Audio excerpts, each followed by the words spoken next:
पतित मी वंदोनी तुझला मर्त्य पतित मी वंदोनी तुझला मी चिरकाल जगावे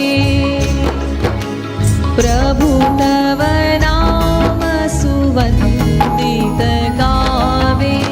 प्रभू येशू ख्रिस्ताच्या सर्वश्रेष्ठ नावामध्ये तुम्हा सर्वांना प्रेमाचा सलाम. पवित्र शास्त्र बायबल नवा करारमधील मत्ते याने लिहिलेले शुभवर्तमान याचा 6वा अध्याय आणि वचन 9 मध्ये आम्ही असे वाचतो, ह्यास्तव तुम्ही ह्या प्रकारे प्रार्थना करा, हे आमच्या स्वर्गातील पित्या, तुझे नाम पवित्र मानिले जाऊ. पवित्र याचा अर्थ आहे एकदम वेगळा किंवा त्याच्यासारखा कोणीच नाही.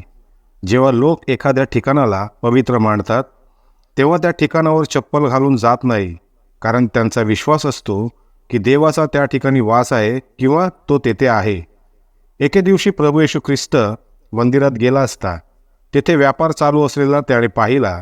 तेव्हा त्याने दोऱ्यांचा एक कोरडा करून मेंढरे व गुरे आणि व्यापाऱ्यांना मंदिरातून हाकलून दिले आणि म्हटले, माझ्या घरास प्रार्थना मंदिर म्हणतील असे लिहिले आहे, परंतु तुम्ही ती लुटारूंची गुहा करीत आहात.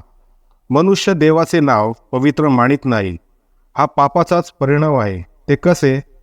तर मनुष्य देवाला आपल्यासारखाच म्हणजेच मनुष्यासारखाच समजतो की जो लोभी, भोगी आणि वासनापूर्ण आहे.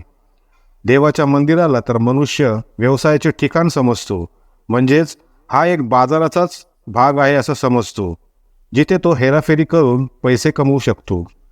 पाप आणि त्यांच्या परिणामामुळेच मनुष्य देवाच्या क्रोधाचा विषय बनला आहे, ज्याची शिक्षा देवाने नरक ठरविला आहे. या नरकाच्या शिक्षेपासून वाचविण्यासाठीच प्रभू येशू ख्रिस्त त्या वधस्तंभावर बलिदान झाला, जेणेकरून मनुष्याला खरा न्याय आणि देवाचे खरे प्रेम समजावे, आपल्या पापांची क्षमा आणि तारणासाठी येशूवर विश्वास ठेवावा. जो मनुष्य प्रभू येशू ख्रिस्तावरील विश्वासाने तारला जातो तो देवाचे नाव पवित्र मानितो. तुम्ही सुद्धा येशू ख्रिस्ताद्वारे तारले जावे हीच देवाकडे तुमच्यासाठी आम्ही प्रार्थना करीत आहे. आमेन. धन्यवाद. प्रभु तव नाम सुवंदित